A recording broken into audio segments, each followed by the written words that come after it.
Ang pagkaon dili lang makabusog sa tiyan apan makapalig-on sa usa ka pamilyahan. Sama lang niining pamilyang saberon nga ang pagkaon ug lamaw ang nakapahiusa ug nakatabang nila sa padayong pagpakabuhi. Ang report ni Femari Dumabok. YC bisan kinsa nga wa mapiktuhi sa pandemya nga dala sa COVID-19. Usa na niini ang pamilyang Saberon. Naundang ang karinderya nga panginabuhi ni Tatay Edgar Saberon, 69 anyos.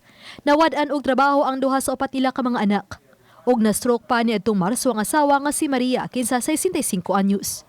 Gawas sa inadlaw nga konsumo, ang maintenance alang sa tambal ni Nanay Maria ang ila usab gisagubang. Hinungdan nga natawo ang online business sa pamilya, ang lamaw. Tugyan na kayo. Ang amog yung negosyo, kanin yung pagkaon. Tapos karon ganahan ako, di man pwede. Wala na sunod ako na nga magbuhat na ko kaning ipuanadaan ba?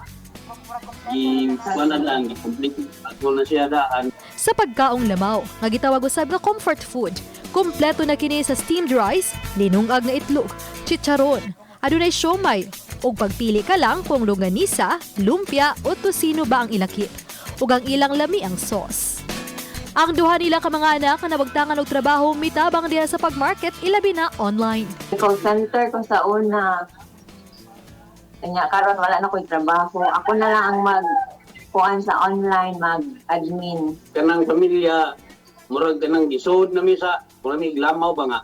Giusa niya, gisod sa kanang yang sudlanan. Naami tanan dito, nga mga paninggamot na agad to tanan. Nagluto og nagbaligyaw sab sila og mga sudan nga humba, bami o guban pa.